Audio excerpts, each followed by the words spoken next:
하나님 말씀 함께 보겠습니다. 누가복음 9장 18절부터 27절 말씀입니다. 누가복음 9장 18절부터 27절 말씀입니다. 함께 한 목소리로 봉독하도록 하겠습니다. 예수께서 따로 기도하실 때에 제자들이 주와 함께 있더니 물어 이르시되 무리가 나를 누구라고 하느냐? 대답하여 이르되 세례 요한이라 하고 더러는 엘리야라 더러는 옛 선지자 중에 한 사람이 살아났다 하나이다. 예수께서 이르시되 너희는 나를 누구라 하느냐? 베드로가 대답하여 이르되 하나님의 그리스도시니이다 하니 경고하사 이 말을 아무에게도 이르지 말라 명하시고 이르시되 인자가 많은 고난을 받고 장로들과 대제사장들과 서기관들에게 버림받아 죽임을 당하고 제3일에 살아나야 하리라 하시고 또 무리에게 이르시되 아무든지 나를 따라오려거든 자기를 부인하고 날마다 제 십자가를 지고 나를 따를 것이니라. 누구든지 제 목숨을 구원하고자 하면 잃을 것이요 누구든지 나를 위하여 제 목숨을 잃으면 구원하리라. 사람이 만일 온 천하를 얻고도 자기를 잃든지 빼앗기든지 하면 무엇이 유익하리요? 누구든지 나와 내 말을 부끄러워하면 인자도 자기와 아버지와 거룩한 천사들의 영광으로 올 때에 그 사람을 부끄러워하리라. 내가 참으로 너희에게 이르노니 여기 서 있는 사람 중에 죽기 전에 하나님의 나라를 볼 자들도 있느니라. 아멘. 우리는 지난 시간 오병이어 사건을 함께 나누었습니다. 이런 상상을 해보았습니다. 그 오병이어 사건이 일어났을 때 남자만 5천 명이나 되었기 때문에 수많은 사람들이 있었을 것입니다. 그 사람들은 배고픔에 있었고 또 그들뿐만이 아니라 제자들도 막 사역을 마치고 돌아왔기 때문에 배가 고팠을 것입니다. 그런데 예수님께서는 이 제자들에게 50명씩 무리를 지어서 앉게 하라고 지시하십니다. 제자들은 아무 이유도 모른 채 예수님이 하라고 하니까 순종은 하지만 이걸 도대체 왜 하라고 하시는 건가? 우리는 먹을 것도 없는데 라고 마음속으로 아니면 입술로 투덜거리며 아마 사람들을 안내했을 것 같습니다. 그리고 난 후에 이제 예수님께서 작은 빵 5개와 생선 2마리를 가지고 기도하시고 떼어주시는데 놀라운 일들이 일어납니다. 계속해서 그것들이 멈추지 않고 만들어지고 있었다는 겁니다. 그곳에 앉아 있었던 많은 무리들도 그것을 놀라게 보면서 받아 먹었지만 무엇보다 그 예수님의 손에서 받아다가 그것을 나누어주는 제자들의 마음은 어땠을까도 생각을 해보았습니다. 저희 교회에서 지금은 이제 식사를 안 하지만 가끔 할 때도 그리고 예전에도 식사 봉사를 하시는 분들을 보면 식사를 이렇게 준비하시느라고 굉장히 이제 힘드셨을 텐데 이것을 이제 또 나눠주시고 배식을 하실 때 그 이제 힘드신 표정을 하고 이렇게 울상을 하시면서 나눠주시는 분들을 본 적이 없었다는 겁니다.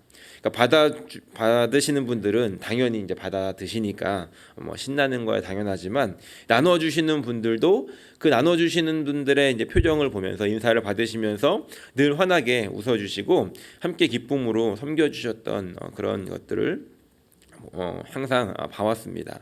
제자들도 그러지 않을까 생각해 보았습니다.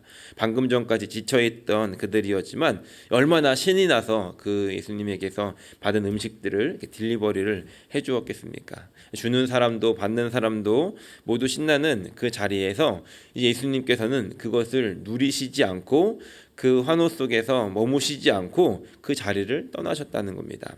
18절 말씀을 보면 서두에 이렇게 기록합니다. 예수께서 따로 기도하실 때에 마태복음과 누가복음을 보면 동일한 내용을 이렇게 기록합니다. 그 상황에서 예수님께서 즉시 제자들을 배에 태워서 다른 곳으로 보내시는 장면이 나옵니다. 제자들을 빨리 보내시고 예수님도 기도하러 가시는 장면으로 기록합니다. 사람들의 열광과 환호와 칭찬의 자리에 서 계시지 않고 그 자리를 속히 떠나서 하나님 앞으로 나아가셨다는 것입니다. 그렇게 예수님은 그 시간들에 받아야 될 영광을 하나님께 온전히 돌아가도록 하셨고, 또 그 자리에서 더 이상 다른 것들을 추구하지 않으시고 하나님께 나아가 기도하셨다는 것이죠. 그리고 18절 말씀을 보면 이제 이렇게 이어지는 내용이 기록합니다. 예수께서 따로 기도하실 때에 제자들이 주와 함께 있더니 물어 이르시되 무리가 나를 누구라고 하느냐. 드디어 이제 예수님과 제자들만의 시간을 가질 수 있었습니다. 그리고 또 예수님께서는 제자들을 보내면서 미션을 주시지 않았습니까? 그 미션을 수행하고 돌아온 제자들에게 이제 보고를 받으실 수 있는 시간이 되었습니다. 그리고 예수님께서 제자들에게 묻습니다. 무리가 나를 누구라고 하느냐? 제자들이 다니면서 들었던 그 예수님에 대한 사람들의 반응, 그 사람들은 예수님을 향해서 너희들이 그 예수의 복음을, 나의 이야기를 전할 때에, 하나님의 나를 선포할 때에 사람들은 나를 누구라고 하더냐라고 묻고 계십니다. 그리고 그 제자들이 들었던 그 사람들의 반응을 19절에 기록하고 있는데 19절에 이렇게 기록합니다. 대답하여 이르되 세례 요한이라 하고 더러는 엘리야라. 더러는 옛 선지자 중에 한 사람이 살아났다 하나이다. 무리들이 제자들이 다니면서 무리들을 만나서 그들에게 물어봤을 때 그들의 대답은 이런 것들이었습니다. 세례 요한, 또 엘리야, 옛 선지자 중에 한 사람. 이것은 이 무리들이 알 수 있는 예수님의 한계였다는 것이죠. 예수님을 멀리서 바라보았던 사람들이 가지고 있었던 한계였습니다. 그러니까 그들이 인식하고 그들이 생각할 수 있는 베스트의 답이었지만 예수님께서 원하셨던 정답은 아니었다는 것입니다. 그래서 이제 예수님께서는 제자들에게 다시 묻습니다. 20절 말씀에 예수께서 이르시되 너희는 나를 누구라 하느냐. 베드로가 대답하여 이르되 하나님의 그리스도이시니다라고 대답합니다. 마태복음 16장 16절에는 이것을 좀 더 베드로의 고백을 디테일하게 기록하고 있는데 주는 그리스도시요 살아계신 하나님의 아들이시니다라고 베드로가 고백했다라고 기록합니다. 그렇다면 오늘 이 아침에 말씀의 제목을 너희는 나를 누구라 하느냐라고 제목을 지어봤는데, 오늘 이 아침에 예수님께서 만약에 여러분들에게 이렇게 물으신다면 여러분들은 어떻게 대답하시겠습니까? 오늘 예수님께서 여러분들에게 너는 나를 누구라고 하느냐, 너에게 나는 누구니? 라고 물으신다면 여러분들은 어떻게 대답을 하시겠습니까? 물론 이것에 대한 이렇게 답안지가 있는 것은 아닙니다. 그러니까 오늘 우리가 이 말씀을 읽었기 때문에 그러면은 예수님께서 원하시는 대답은 요거겠구나, 정답, 모범 답안을 딱 해가지고 예수님이 그렇게 물으신다면 주는 그리스도의 살아계신 하나님의 아들입니다라고 대답을 해야겠구나라고 생각할 수 있지만 가만히 생각해 보면 예수님께서 오늘 우리에게 이 말씀을 우리에게 물어보신다라고 한다면 그것이 베드로의 고백이 아니라 내가 오늘 예수님을 누구라고 고백하는지, 다시 말해 나와 예수님이 어떤 관계인지를, 예수님은 나에게 어떤 존재인지를 묻고 계실 것 같습니다. 우리들이 대답했던 것은 세례 요한입니다, 엘리야입니다, 선지자입니다 라고 이렇게 대답을 했을 때 예수님께서 그 대답들을 가지고 마치 이제 노래자랑에서 실로폰으로 이렇게 땡 치듯이 세례 요한입니다, 땡, 엘리야입니다, 땡 이렇게 하지 않으시고 예수님께서 또 베드로의 대답을 가지고 딩동댕 이렇게 하지 않으셨다는 겁니다. 그들은 그들의 고백대로, 베드로는 베드로의 고백대로 두셨다는 것이죠. 많은 무리들이 예수님을 멀리서 경험했을 때 그들에게는 딱 그만큼의 대답을 할 수 있었던 것이고, 가까이서 예수님을 경험했던 이 제자들은 하나님의 아들이고 메시아입니다라고 고백할 수 있었다는 것입니다. 그렇다면 이제 예수님의 영이신 성령님께서 우리 마음속에 내주하셔서 이제 그분과 함께 살고 계시는 저 여러분들의 고백은 무엇이어야 하겠습니까? 오늘 예수님께서 너는 나에게 무엇이라고 하느냐라고 물어보신다면 여러분들은 어떻게 대답하시겠습니까? 물론 정답은 없을 것입니다. 하지만 우리의 오늘 이 아침 예수님이 물어보신다면 나는 어떻게 대답할 수 있을지, 내 마음속에 나는 어떤 고백을 할 수 있을지 진실하게 대답을 해보아야 한다는 것입니다. 그리고 그 대답이 나온다면, 예수님이 누구입니다라고 대답을 한다면 이제 그 대답을 통해서 나는 예수님하고 어떤 관계를 맺고 살아가고 있었는지를 알게 되시더라는 겁니다. 바라기는 우리가 예수님의 그 질문에 대답했던 그 대답이 예수님의 마음을 흡족하게 해드릴 수 있는, 예수님의 마음을 기쁘시게 해드릴 수 있는 그런 대답을 가지고 살아가는 저 여러분들이 되시기를 예수님의 이름으로 간절히 축원합니다.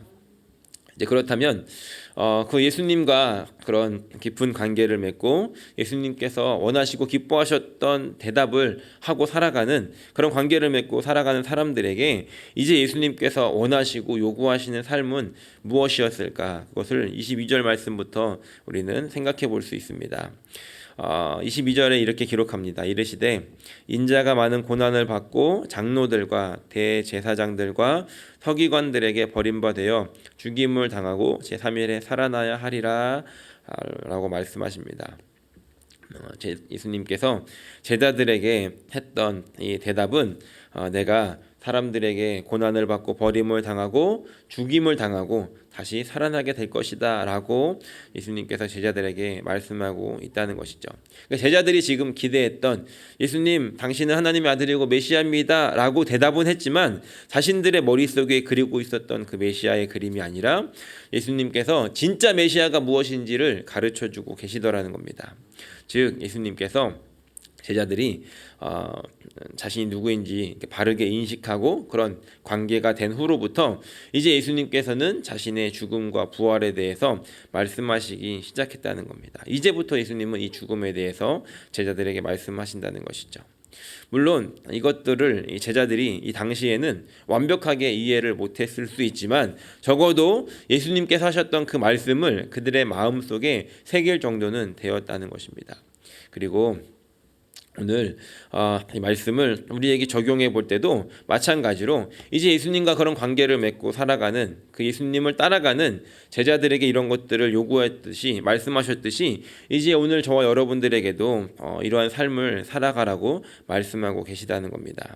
23절 말씀을 보면 이렇게 말씀하십니다. 또 우리에게 이르시되 아무든지 나를 따라오려거든 자기를 부인하고 날마다 제 십자가를 지고 나를 따를 것이니라. 나를 부인하고 나에게 맡겨주신 십자가를 지고 따라가야 한다라고 말씀하십니다. 이것은 제자들에게 뿐만이 아니라 오늘 그 예수님을 주님으로 고백하고 그 예수님과 함께 살아가고 예수님을 따라 살아가기를 원하는 사람들에게 말씀하시는, 요구하시는 것이 바로 이 말씀이라는 것이죠. 우리는 예수님께서 십자가를 지고 먼저 가셨듯이 예수님을 따라서 우리에게 주신 그 십자가를 지고 가야 한다는 겁니다. 그런데 만약에 내가 살아있으면, 내 자아가 살아있으면 그 십자가를 질 수 없는 것입니다. 나 자신만을 위해 사는 사람들은 그 십자가를 결코 질 수가 없다는 것이죠. 그런 사람들은 자기 십자가를 남에게 지워주고 자기는 편하게 살려고 하는 그런 사람들일 것입니다. 예수님께서 우리 앞서 십자가를 지신 후에 우리에게도 너가 지어야 할 십자가가 있다라고 말씀하시고 그걸 지고 오라고 말씀하십니다.